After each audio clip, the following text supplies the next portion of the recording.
Salam əleyküm. Ramazanın 22-ci gününə xoş gəldiniz. Artıq son 10 günlüyün ikinci gününü yaşayırıq. Bu gecələr Qədir gecəsinin sorağındayıq. Amma bir həqiqəti unutmayaq. Qəlbi kin, nifrət və küskünlüklə dolu olan bir ruh, ilahi nuru qəbul etməkdə çətinlik çəkər. Bugün mövzumuz bağışlamaqdır. Həm Allahın bizi bağışlaması, həm də bizim insanları əfv etməyimiz. Günün ayəsi: Allahın bağışlamasını istəyirsinizsə, bağışlasınlar və əfv etsinlər. Məyər siz Allahın sizi bağışlamasını istəmirsinizmi? Allah bağışlayandır, rəhimlidir. Nur surəsi 22. Açıqlama. Bu ayə çox sarsıdıcı bir sual verir. Siz Allahın sizi bağışlamasını istəmirsinizmi? Əgər biz Rəbbimizin qarşısında diz çöküb, günahlarımızın silinməsini istəyiriksə, bəs niyə bizə qarşı səhv edən insanları bağışlamaqda bu qədər xəsislik edirik? Bağışlamaq zəiflik deyil, ruhun azadlığıdır.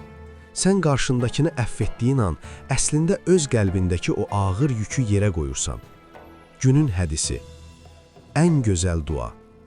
Hədis: Həzrəti Ayşə radiyallahu anha soruşdu: Ya Rəsulallah, əgər Qədr gecəsinə yetişsəm, nə deyim? Peyğəmbərimiz sallallahu aleyhi və səlləm belə buyurdu: De ki, Allahım, şübhəsiz ki sən əfv edənsən, əfv etməyi sevərsən, məni də əfv eylə. Tirmizi. Açıqlama.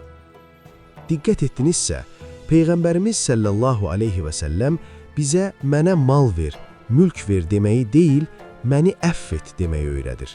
Çünki əfv olunmaq hər şeyə nail olmaq deməkdir. Allahın Afuv ismi günahı sadəcə örtmək deyil, onu sanki heç olmayıbmış kimi qeydlərdən tamamilə silməkdir. Bu 10 günün hər anında bu duanı dilimizdən düşürməməliyik. Günün duası: kin və küdurətdən arınma. Gəlin bu mübarək gündə qəlbimizi saflaşdıran bu dua ilə yönələk. Allahım, sən əfv edənsən, əfv etməyi sevərsən. Bizim də günahlarımızı əfv eylə.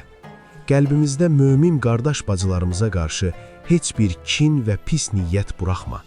Bizə qarşı səhv edənləri sənin rizan üçün bağışlamağı bizə nəsib et ki, sən də bizi bağışlayasan. Amin. Əziz dostlar, bugünün tapşırığı mənəvi bir təmizlikdir. Bugün qəlbinizdə küskün olduğunuz, bağışlaya bilmədiyiniz birini düşünün və sadəcə Allah rizası üçün mən onu bağışladım deyin. Mümkünsə ona xoş bir mesaj yazın və ya zəng edin. Ramazan barışıq ayıdır. Videonu bəyənməyi və sədəqə niyyəti ilə paylaşmağı unutmayın. Sabah 23-cü gündə Qədr gecəsinin sorağında mövzusunda görüşənədək. Allah'a əmanət olun.